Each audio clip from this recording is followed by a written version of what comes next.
gothic ghost story about romance. But how it's a ghost story? I mean, you'll see. Let's do that. Here we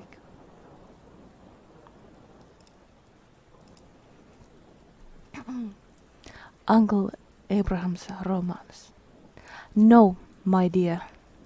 My Uncle Abraham's answered me. No, nothing romantic ever happened to me. Unless... But no, that wasn't romantic either.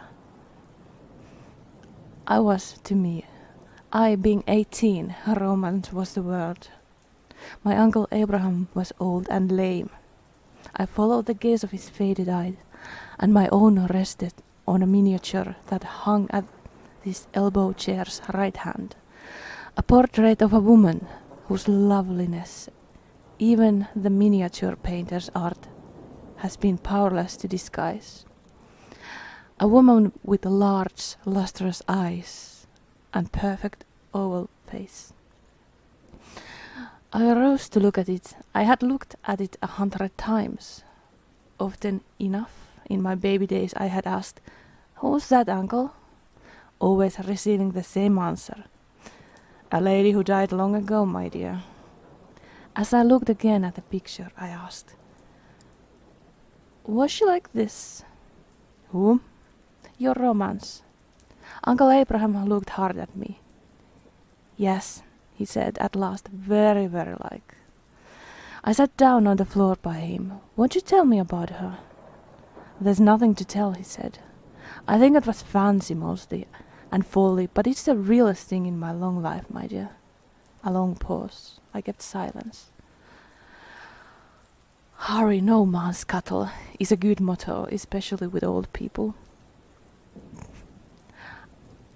"I remember," he said in that dreamy tone, always promising so well to the ear that the story is delightful. "I remember when I was a young man, I was very lonely indeed. I never had a sweetheart. I was always lame, my dear, from quite a boy, and the girls used to laugh at me." He sighed. Presently he went on. "And so I got into the way of mooning off by myself in lonely places, and one of my favorite walks was up through our churchyard, which was set high on a hill in the middle of the marsh country. I liked that because I never met anyone here. It's all over years ago. I was a silly lad, but I couldn't bear of a summer evening to hear a rustle and a whisper from the other side of the hedge, or maybe a kiss as I went by. Well, I used to go and sit all by myself in the churchyard, which was always sweet with thyme and quite light on account of its being so high, long after the marshes were dark. I used to watch the bats flirting about in the red light, and wonder why God didn't make everyone's legs straight and strong, and wicked follies like that. But by the time the light was gone, I had always worked it off, so to speak, and could go home quietly and say my prayers without any bitterness. Well, one hot night in August, when I had watched the sunset fade and the crescent moon grow golden, I was just stepping over the low stone wall of the churchyard when I heard a rustle behind me. I turned around, expecting it to be a rabbit or a bird. It was a woman.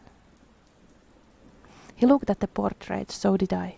"Yes," he said, "that was her face."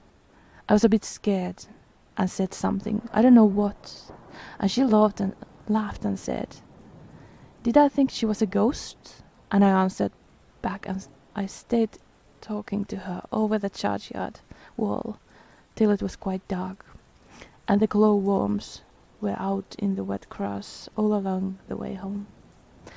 Next night I saw her again, and the next night and the next, always at twilight time. And if I passed any lovers leaning on the stiles in the marshes, it was nothing to me now. Again, my uncle, paused. "It's very long ago," he said slowly, "and I'm an old man, but I know what youth means and happiness. Though I was always lame, and the girls used to laugh at me. I don't know how long it went on. You don't measure time in dreams. But at last your grandfather said I looked as if I had one foot in the grave, and he would be sending me to play with our kin at Bath and take the waters. I had to go. I could not tell my father why I would rather have died than go." "What was her name, uncle?" I asked. "She never would tell me her name, and why would she? I had names enough in my heart to call her by. Marriage, my dear, even then I knew marriage was not for me. But I met her night after night, always in our churchyard, where the yew trees were, and the lichened gravestones. It was there. We always met and always parted. The last time was the night before I went away. She was very sad and dearer than the life itself. And she said, 'If you come back before the new moon, I shall meet you here just as usual. But if the new moon shines on this grave and you are not here, you will never see me again any more.' She laid her hand on the yellow lichened tomb against which we had been leaning. It was an old weather-worn stone, and bore on it the inscription, 'Susanna King, OB 1713. "I shall be here," I said. "I mean it," she said, with deep and sudden seriousness. "It is no fancy. You will be here when the new moon shines." I promised, and after a while we parted.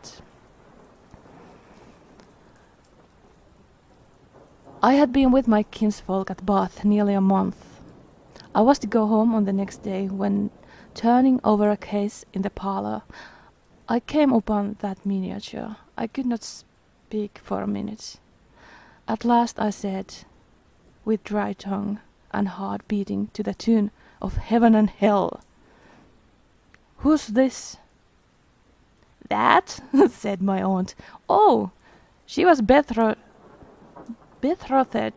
to one of our family many years ago, but she died before the wedding. They say she was a bit of a witch, a handsome one, wasn't she?"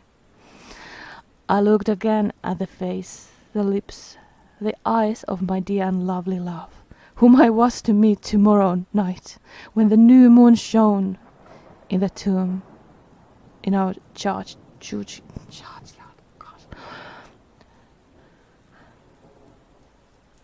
"Did you say she was dead?" I asked, and I hardly knew my own voice. "Years and years ago. Her name on the back and her date." I took the portrait from its faded red velvet bed and read the back. "Susanna King, OB 1713. And that was in 1813. My uncle stopped short. "What happened?" I asked breathlessly. "I believe I had a fit," my uncle answered slowly. "At any rate, I was very ill." "And you missed the new moon on the grave?" "I missed the new moon on the grave." "And you never see her again?" I never saw her again." "But, uncle, do you really believe? Can the dead? Was she? Did you?" My uncle took out his pipe and filled it. "It's a long time ago," he said, "and many, many years. Old man's tales, my dear. Old man's tales. Don't you take any notice of them." He lighted his pipe, puffed silently a moment or two, and then added, "But I know what the youth means and happiness, though I was lame and the girls used to laugh at me.